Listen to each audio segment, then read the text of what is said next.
even look at them. I do. I love the color. Yeah. All right, what do I have to do? You Do I have have to to sit on talk? the stool, and then we ask you, don't worry, we ask you questions. Talk a little bit about how you're feeling right now about doing this. I'm not that into it. There's nothing like thrilling to me about taking off my clothes. I guess I like got that out of my system when I was younger. And I don't feel like I have that much, I'm not like obsessed with my body. So can you talk about what your style says about you? I think it says that I'm pretty laid back. Like I can't deal with like high collars or synthetic fabrics or things like camel toes or tight waists or anything that's constricting in any way. It's not like I'm comfortable, like I walk around with like eating sloppy Joe and like my ripped overalls, but I definitely want to like look, most importantly, like comfortable in my body and my skin. Scarf? Scarf. Where do you take your scarf?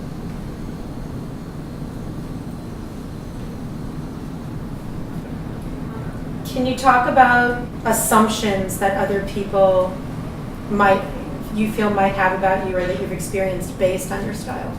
They think I'm dumb. When I was in high school, I was a really good student, but I was also like hell-bent on finding those like UFO, purple, corduroy bell bottoms that I wanted to wear with my like bump toe, yellow stitch, red Doc Martens with like a choker. That was seriously just as important to me as getting like an A+ on my streetcar named Desire paper. Or sometimes, I remember when I was in high school, my mom would be like, Holly, please, like, clean yourself up, because I had huge dreadlocks and I had like holes in all of my clothes. I used clothes a lot to hide when I was younger.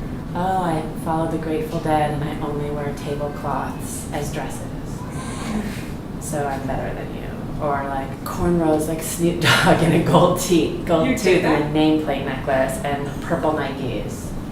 That happens? So stay away. Yeah, I've had everything. So insecure. Can you talk about an insecurity about your body that you sort of strive to overcome? I guess for a long time I wanted to be much thinner.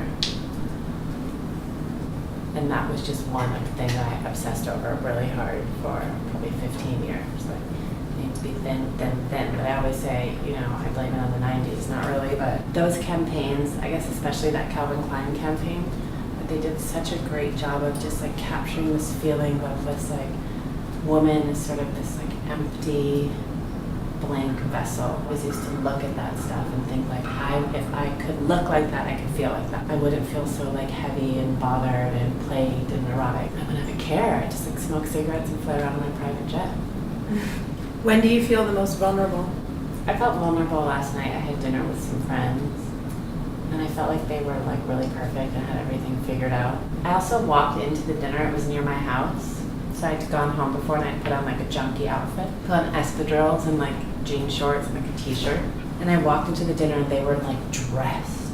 I felt just kind of like I was a mess around both of them. But then by the end of the night we had established we were all feeling that way. Because someone said, it's been a hard few weeks for me, and the girl I was with said, oh, and here you are just like sitting with us and able to like go through your life. And I said, well, someone could say the same thing about you. She's had 6 rounds of IVF in the past few months, and then my other friend I was with is having an issue with her child, and then we all like started crying a little bit because it's like Everyone. Like, yeah, everyone. The difference between our public selves and our private selves, especially, I know, like I say in New York, but whatever, in this climate is so vast, and I think we all know that, but we still like drink the Kool-Aid every day. When I was single, I always would think about, there was this place that would give like $100 pedicures, like the pedicure, the Brazilian wax, the blowouts, the outfits, all of it, just to like put it on, go out, to meet someone, to go back to their apartment, to take it off, to fuck them.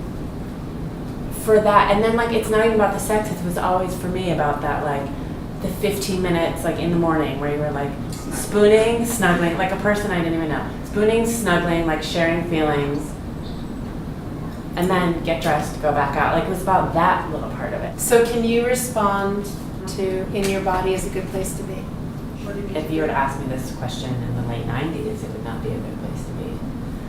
When I was like living down the street or whatever in 2003, like wasted, walk of shame, going in between like my drug dealer's house and the green juice place, you know what I mean? Earth matters. I try to take good care of myself. But I don't mean like I take good care of myself, like egg whites and green tea. I try to get enough sleep, I try to exercise, I stay close to people who make me feel good. I don't put myself in positions that I know will make me not feel physically or emotionally good for the most part. I've just gotten so sensitive that I can't really take it so much.